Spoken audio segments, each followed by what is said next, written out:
If you pour a glass of regular Coca-Cola and a glass of Diet Coke side by side, you immediately notice a sharp difference. The diet version possesses a unique flavor profile that doesn't actually mimic the original drink. This deviation is a deliberate feature.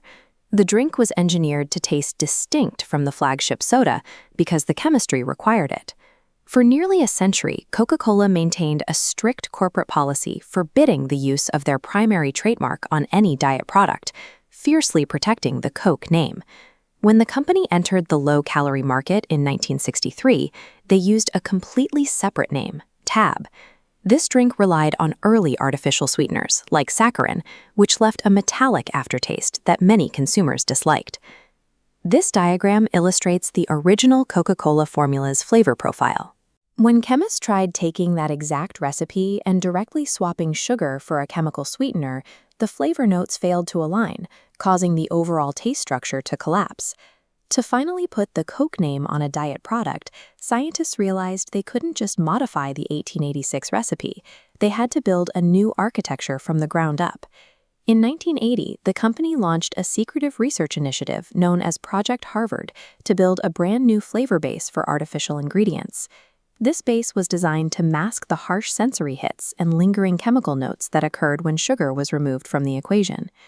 The research team identified aspartame as their ideal sweetener, but they faced a hurdle. The compound had not yet received full FDA approval for use in soft drinks. Instead of waiting for the government, executives executed a tactical launch in 1982. They debuted Diet Coke using a temporary blend of saccharin and aspartame to beat their competitors to store shelves. Once the FDA granted full regulatory clearance in 1983, the company updated the recipe to an 100% aspartame formula, marketed under the brand name NutraSweet. By launching quickly with a placeholder blend, the company took the lead in the market, months before pure aspartame was even legally available for their rivals to use. This infographic breaks down a Diet Coke's physical composition. 99% is simply a block of water. To complement aspartame's properties, developers significantly increase the caffeine to 46 milligrams, compared to 34 in regular Coke. This extra bitterness acts as a counterweight to the intense sweetness. The precision of this ratio became evident in 2005, when the company introduced a version sweetened with sucralose, known as Splenda. The Splenda version failed to catch on. When the sweetener was changed, it no longer interacted with the existing caffeine levels in the same way, and the taste profile fell apart.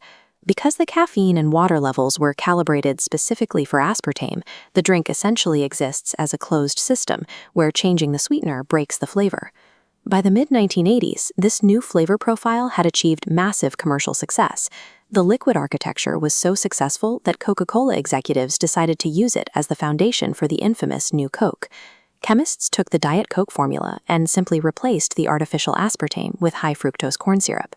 While consumers violently rejected New Coke and demanded the return of the original 1886 recipe, they continued to purchase billions of cans of the diet version. By the 90s, the silver can appeared in the hands of runway designers and world leaders, shifting from a grocery staple to a visual marker of status. The specific chemical adjustments required to make aspartame palatable ended up creating a unique standalone flavor that millions of people now prefer over the original sugar-based cola.